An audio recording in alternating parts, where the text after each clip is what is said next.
We will talk today about AI revolution, how it's reshaping gaming and technology. And we have our panelists here.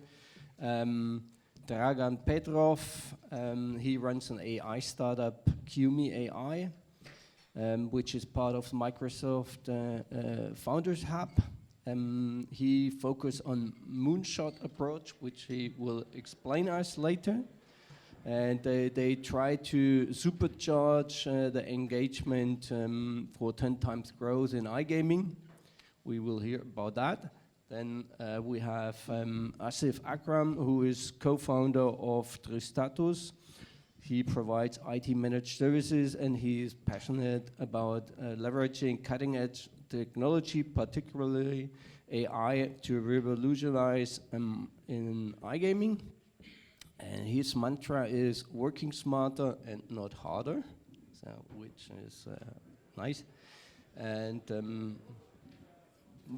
Paul Bosa, he worked as a researcher at InSeed, and he works on projects for ethical artificial intelligence, and he is co-founder of Tremau, a Paris-based company for online safety and compliance.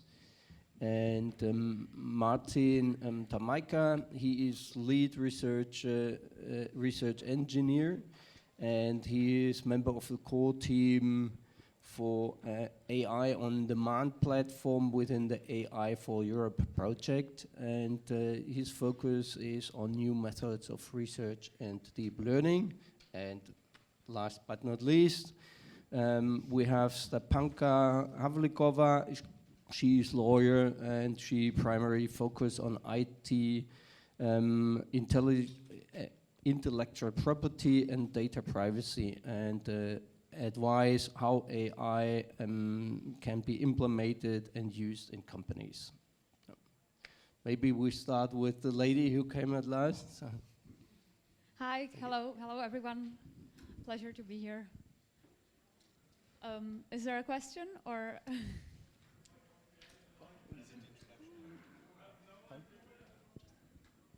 It worked, yeah. So, oh yeah, it works. Okay. So I assume we should introduce ourselves. I'm sorry. I introduce. Yes, yes. You can go deeper into details. I did a quick. Yes, perfect. It is a pleasure to be here. So I work as a senior associate at Denton's law firm here in Prague, and I'm also a PhD candidate focusing my dissertation on data scraping and use of publicly available data for AI training. And we have recently, within the EU, there was the new regulation on artificial intelligence being adopted by the parliament, which will completely change the use of artificial intelligence within the European Union. It does not necessarily just mean new burdens. It means also new room for innovation, because one of the new measures introduced by this legislation are the so-called regulatory sandboxes, enabling to test new artificial intelligence system in cooperation with the regulators in a safe environment.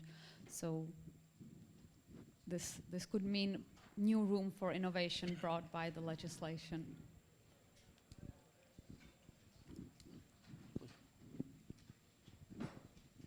Hi everyone, my name is Martin. It's also very nice, and it's a pleasure for me to be here today. And today I'm sitting actually on two chairs. First of all, I'm here for Kempelen Institute of Intelligent Technologies, which is quite a new independent research institute founded in Bratislava 3 years ago.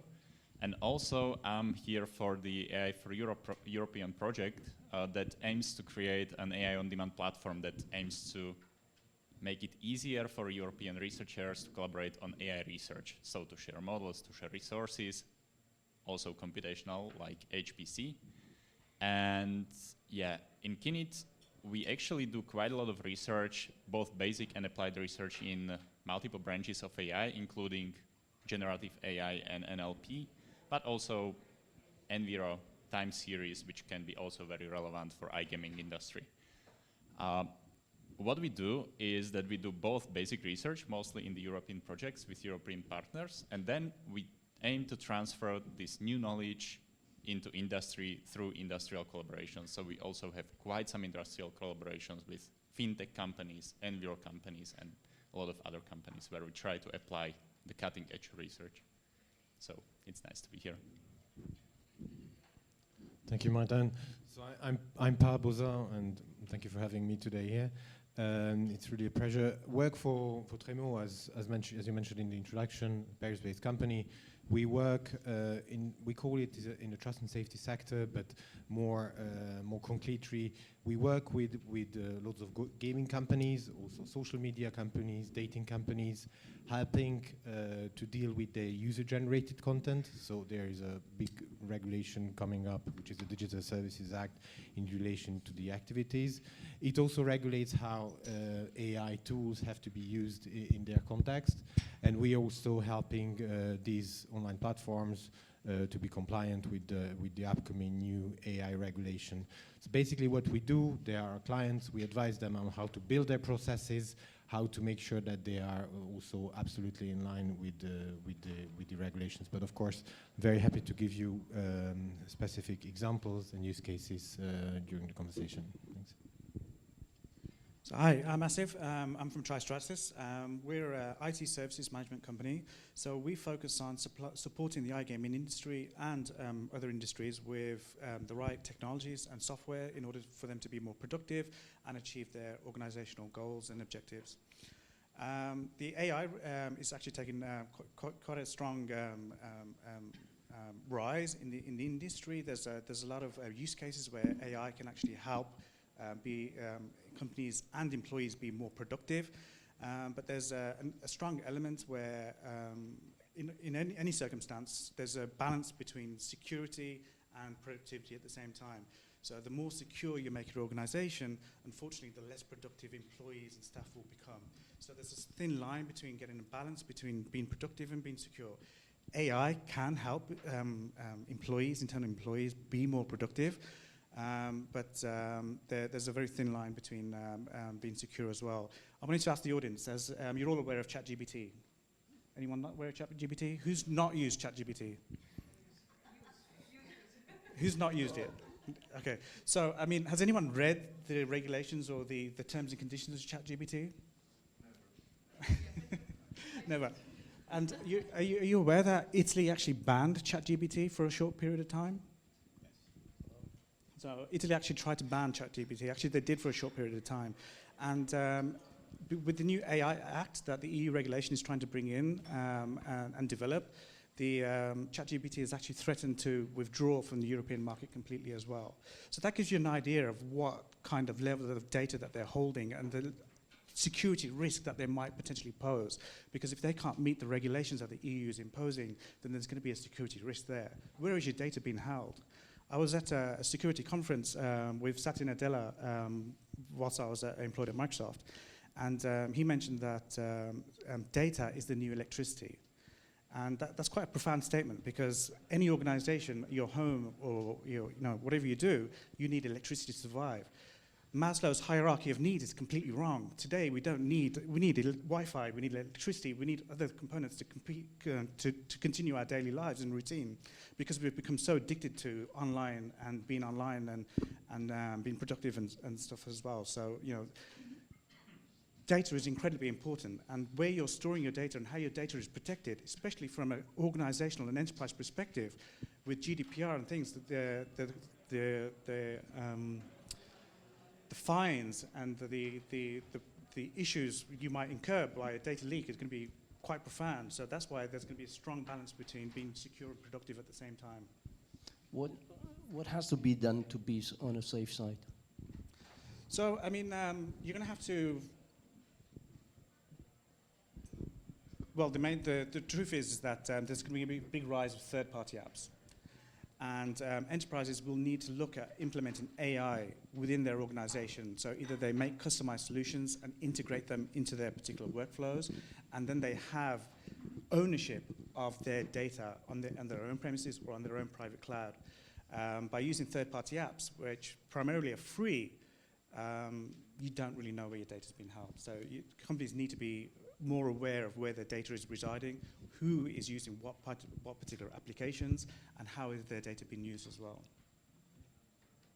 Okay, that's more the case for the employees using third-party tools, but on the other side, there are so many tools which are used corporate-wide, so for chat, for onboarding, for compliance, for others. So maybe our next speaker can talk about that a little bit because they want to leverage that.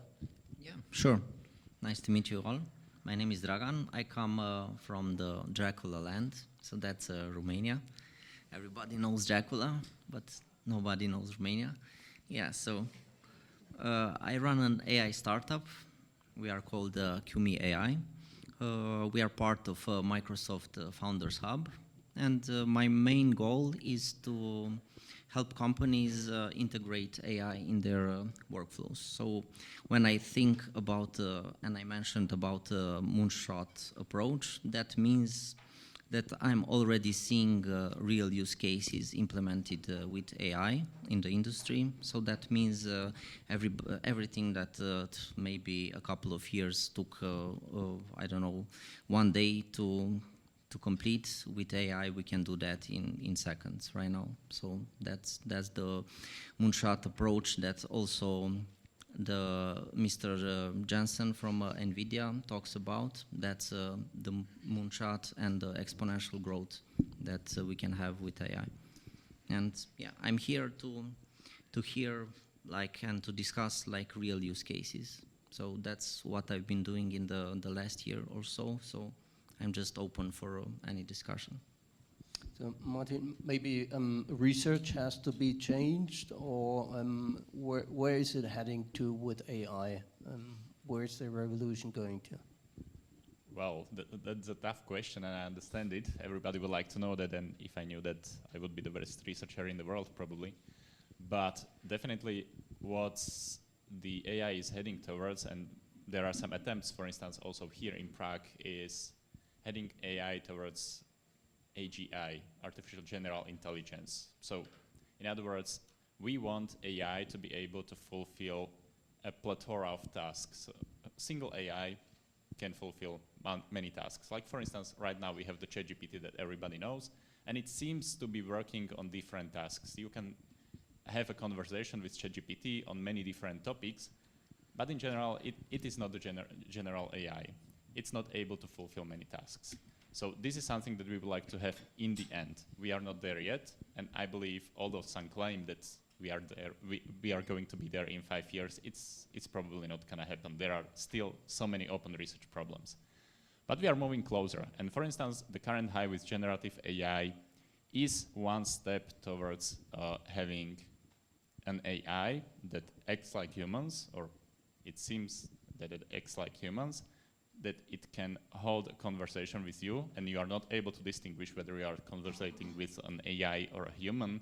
And also, when we take into consideration the current developments, for instance, the Sora algorithm from OpenAI, which is able to generate photorealistic images and photorealistically looking people, if you imagine to what use cases it can lead in the nearest future, it's amazing. For instance, in the iGaming industry, if a customer wants to converse with somebody from the iGaming company, it's always more convenient to converse with a human, as for a human.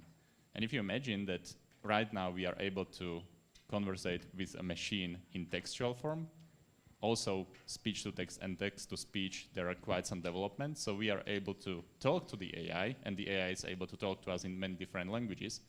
And now we did recently a next step forward, that we are able to generate photorealistically looking avatars. So the next step maybe will be that we will be able not only to conversate with the AI, but also see the avatar, which will represent some maybe employee of the iGaming company or any arbitrary company. So these are the particular use cases that are quite likely to come in the nearest future. And then what will come is, for instance, an open problem right now is the trustworthiness of AI. Probably everybody knows that it's not that difficult to fool ChatGPT, that ChatGPT is quite able to provide you the answer that looks pleasing, but it's not true, because it hallucinates basically. So quite a lot of research is put into this area. How to make the AI more transparent, more trustworthy, and so that you can rely that the answers provided by the AI are true and you can trust them. So just to mention some areas of research that are currently quite hot.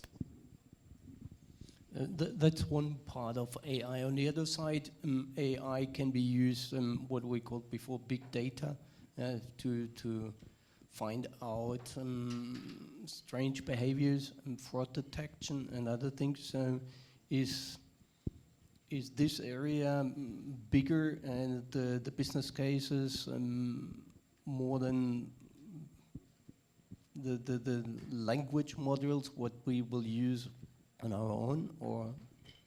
So for instance, in fraud detection, it's not necessarily only about language models and generative AI. We have other very interesting techniques, like for instance, federated learning.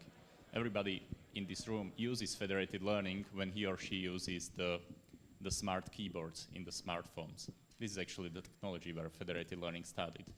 So federated learning is basically about creating a model that will work for many different companies on their own data without the companies being forced to share the data. So, for instance, in fraud detection, just imagine that we have also in this room many iGaming companies that would like to detect fraud, but you do not want to disclose your data because it's very sensitive. But you also want the model to work on your data without disclosing them. So what happens is that, very basic principle, you take the model, it is not trained, it's very stupid right now, and you let one company to train it on its data. And then the model is shared to other company, it trains it a bit, and again, and again, and again, and again. So the model gathers knowledge from many different iGaming companies. Many different types of frauds are contained inside this model.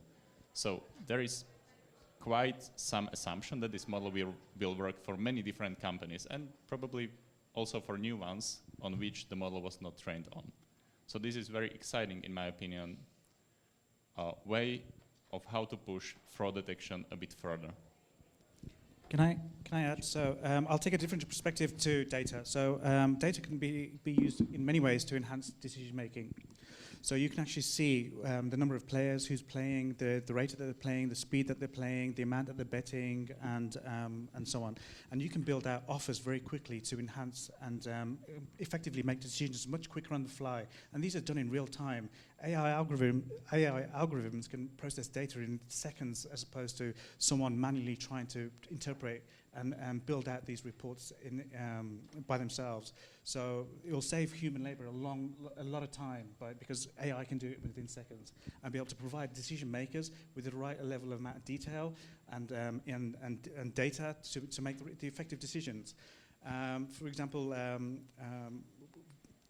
we've worked with a lot of spot offers. Spot offers are offers that are outside of their particular contract. So if, for example, you're seeing a trend happening, there's a football game on, and you want to make out some additional bettings and additional things. So for example, if Italy are beating England 3-1, maybe you'll put out another bet to say, hey, these are the odds that Mr. Blah blah will score a penalty, for example.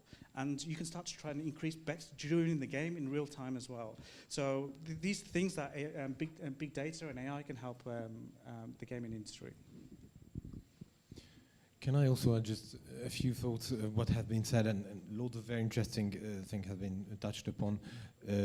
Just a perspective of how we think about approaching AI or the use of AI technology in, let's say, online platform on gaming. I think, and trustworthy AI has been mentioned, use of these different technologies. I think it's very important to start from AI governance of being a C-level partner of a company or in any platform.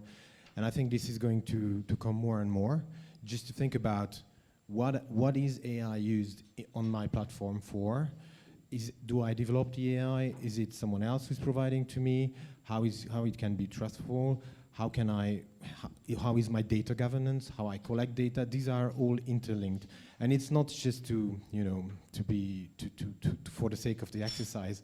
This will be required by the new regulation of the AI regulation as well, to be able to say which technology is a high-risk technology. Based on the AI regulation, there will be high-risk technologies. Do I have those kind of AI technologies, AI system on my platform? If yes, that's a big heavy lifting from my side that I will have to do. And probably, some companies that have been mentioned, they will say that they might leave the European market. Why? Because they, of course, qualify as high-risk technology, and it's going to be really, really difficult for them to be compliant. By the way, I don't think they will leave, and because before many other regulations, many companies have said that they will leave but that's another question. So I think it's very good to have a structured way of thinking it, and the point I want to make is it starts with AI governance, and it's really much a journey. It's not something that can be done in a very short amount of time. We have worked with companies from really large platforms, and they have invested years into thinking about these questions and to make sure that they're making the right investment in the right technology in the right way. And I will stop there. Of course, happy to continue. I will shortly follow up, if I may, too. So you all mentioned firstly the shift between the options to increase productivity. On the other hand, the need of data security. We mentioned the trustworthiness of AI, and these are the topics which will be addressed by the new legislation coming within the EU, which was adopted 2 weeks ago. And exactly this legislation will come into force between 6 months to 3 years from now, so there will be plenty of time to adjust the systems and to incorporate this robust compliance system. But the main aim of this new legislation is that right now we have the AI as the so-called black box. We do not know how the AI works, how it generates its outputs. We do not understand which data exactly it used to generate the outputs, and we do not know what are the risks of, for example, incorrect outputs. And this is the main thing that the new legislation aims to change, to create a reliable and trustworthy technology. But the legislation will not hopefully be too difficult to implement, because the aim of the basic idea of the new legislation is the so-called risk-based approach of applying the most strict rules only to those uses of artificial intelligence which are classified as high risk. So hopefully it will not stop our innovations, because of course it is not the aim of the legislation to hinder European Union from technological development, which in the other continents is not that blocked by the legislation. If I may, when you mentioned the lack of trustworthiness, or rather transparency of the AI models, this is completely true, because the current models, mostly these are huge artificial neural networks. They work magnificently, but they are black box, which doesn't mean that we do not know how they work. There are some matrix multiplications, additions, and so on. I will not bore you with the math. But we do not know exactly, because they are so huge, we do not know what inputs actually influence the outputs. So for instance, and this is also related to the regulation. If I'm not wrong, in the GDPR there is the right to explanation. So if some algorithm decides about me, for instance in the gaming industry, that I made a fraud and therefore I have to be kicked off some platform, some iGaming platform, I, as a citizen of EU, have the right to know why. What did I do wrong? And if the decision was solely made by the robot, by the deep neural network, then it's not that easy to get this information why I was actually highlighted as somebody who made fraud. And in research, there is quite an exciting field which is called explainable AI, which exactly aims to bring transparency into these huge models. So, for instance, if the model says that somebody made a fraud, that the transaction was fraudulent, then the explainable AI helps you to take this black box machine, its decision, and it helps you to highlight on what data this assumption was actually made. And this can be one of the ways how to tackle this problem also with the legislation. But it's not going to be easy, because for very different algorithms, different explainability AI approaches have to be implemented. So, just in jumping on this, there is also another element in the new regulation, which is called human in the loop. So in the example, most probably the AI will be not allowed to make the decisions, so being kicked out from a platform, because a human moderator will have to check that content, and heavy decisions like being kicked out from a platform or deciding about whether the content is illegal or not illegal, that's not allowed based on mainly the DSA to take that decision currently. Of course, it's definitely a risk. I'm just saying that where the importance maybe of the regulation comes in, then I of course understand explainability, and that's also very important. Yeah, but there is also some risk. So even though the final decision would be made by a human, then I would bet that many companies already have implemented, at least as an advisory, some automated fraud detection mechanism. And if the humans get used to that the decisions of the machine are usually right, so the people may get too used to it, and they may trust the decisions of the machine too much. So yes, formally the decision was made by the human, but the human was strongly influenced by the machine, which was provided by as some advisory voice.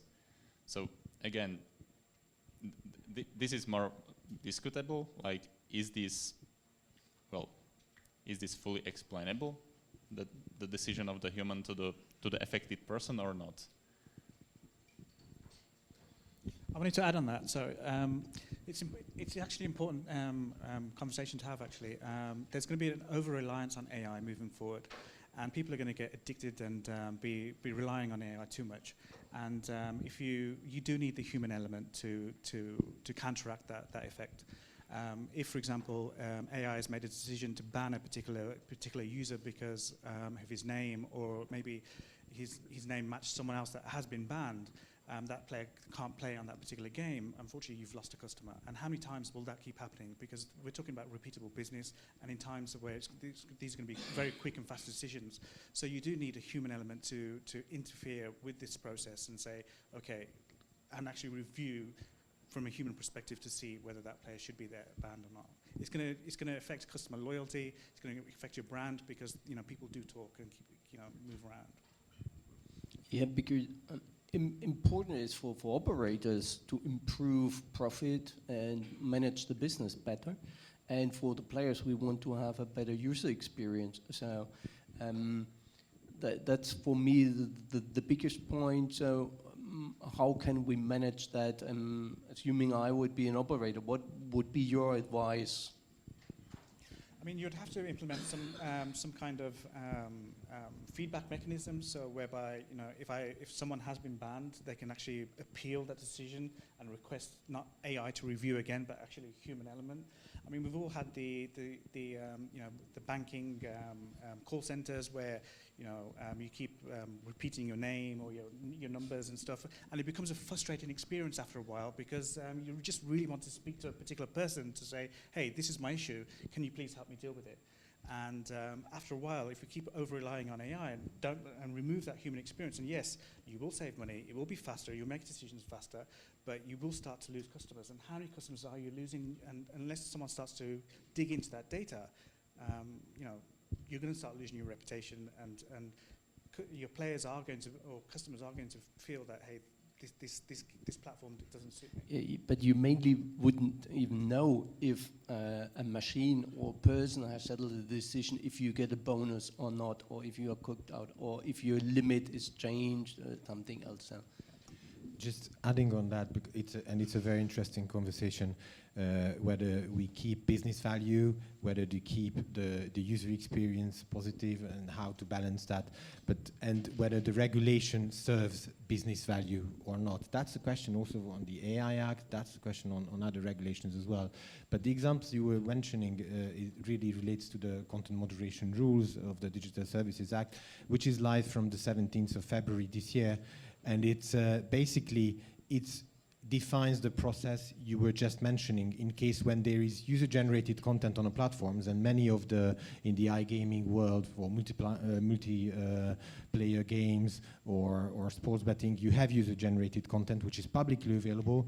Then look at the Digital Services Act. It's very important. It's live since 1 month, and you have very heavy compliance duties to do. And exactly, if you remove someone from the system, then they can appeal. You have to explain why you have removed them. You have to, if it's something is illegal, you have to contact law enforcement. It's quite a complex system to do, which is totally new. Even if you don't fall into the highest category, which is 45 million users per month in the European Union. Currently, there are 25 platforms in that category. None of them is a gaming platform. They are mainly social media and marketplaces. But the European Commission is extending the list of those platforms who fall into that category. So the question is, do we serve the business processes, or do we put regulations in place? Are these conflicting with each other?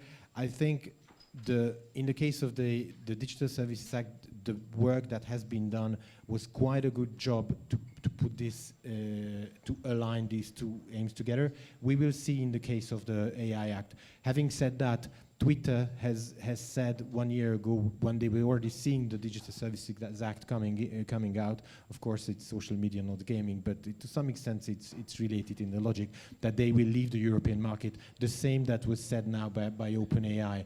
They haven't left the European market for the moment, and they might facing fines as well based on the Digital Services Act. That's already on the press, and we will see how it's gonna evolve.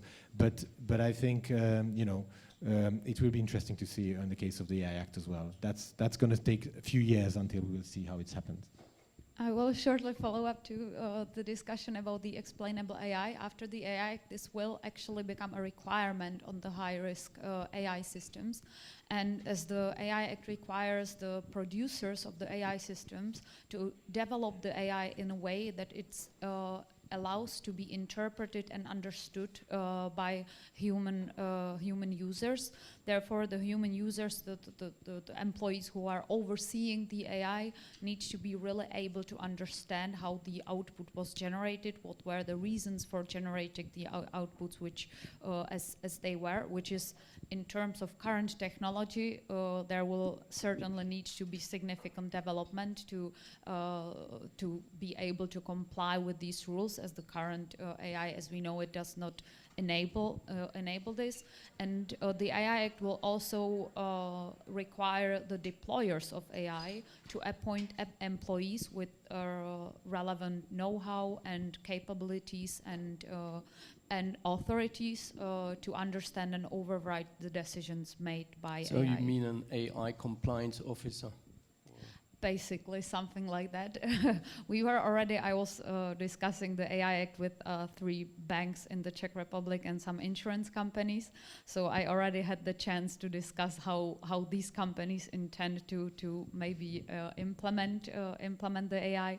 And this was exactly one of the ideas that the clients were commenting. Okay, so besides our risk teams, besides our DPO teams, we will now have AI officer teams. So hopefully it will not be like just administrative and compliance burden, but a real functioning system.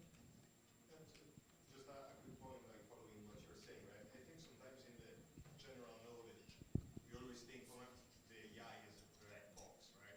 But not all machine learning models, for example, are black box. And the fact of, for sure, there are models that are more explainable and easier to explain what is the output generated, and some situation in which learning or generative AI, in which it's really difficult to validate, right, the output.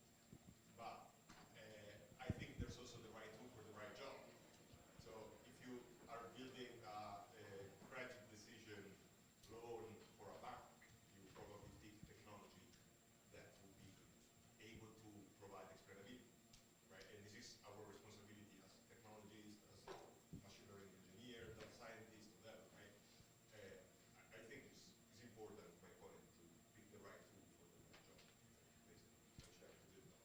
Yeah, you mentioned a very good example of the assessment of creditworthiness by banks, for example. In my personal opinion, it is very difficult to imagine how this explainability should look like, because the advantage of the AI technology is that the AI can assess millions of criteria, unlike the human, and then it is very difficult for the AI to really explain what all millions of factors led to the decision or the assessment it generates. I've seen that working in case of a credit decision loan. Maybe you have to tell me what influenced your decision. So you said yes. What features, what parameters bring this in? What was at the start?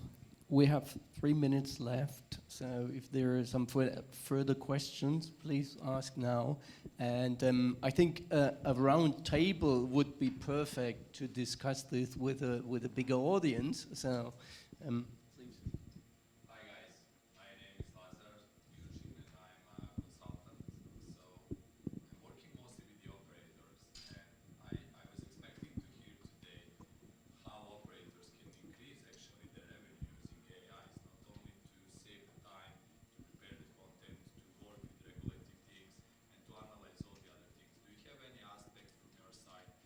What can we do and how we can actually reshape the technology to increase the revenues and to be more, let's say, segmented with the players and really offer what we have tailor-made, let's say, more tailor-made Yeah. offer? Yeah. Thank you very much. That's a great question, because sometimes we as people we get lost in words, and we don't focus on the real stuff and the real use cases. So that's the most important question. How can we integrate in AI and bring some palpable results? So to answer your question, there are many use cases already that are implemented with AI. For example, we can have chatbots that do some part of customer support, that basically resolve. I know for a fact that some companies spend maybe one day until a support ticket is resolved. Yeah, for example, Zendesk, or you have sometimes many people from that company, from the department, going back and forth until a ticket is resolved. So with the help of the chatbot, I think I've seen that we can do that much faster, like 10 times faster.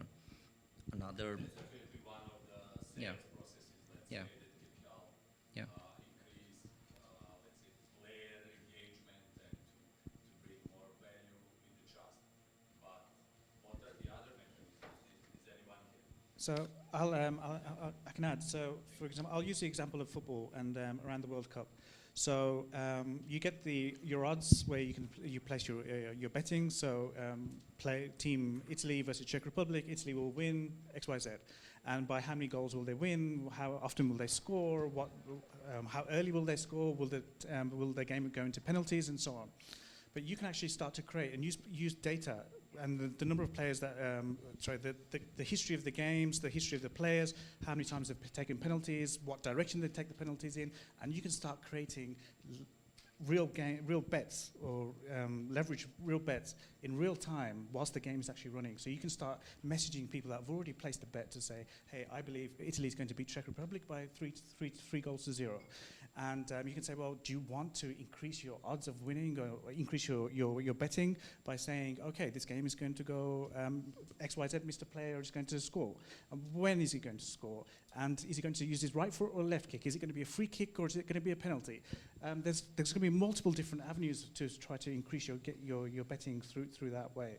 And also, you can actually personalize the experience as well by understanding what type of players your platform is generating and attracting, for example. So, is the player playing poker? Is he betting aggressively? Is he betting hard?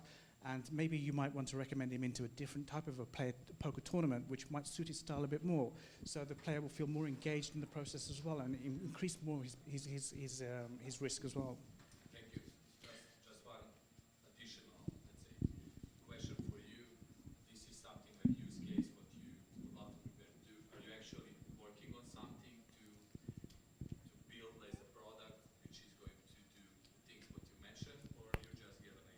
startup? There are companies like recommendation engines or bonus optimization, Golden Whale, ThinkBrain, or others. So they are in the user engagement already. There are various areas, but there's not one tool which you can use for all the cases you need. So everyone has to look into the path he wants to optimize.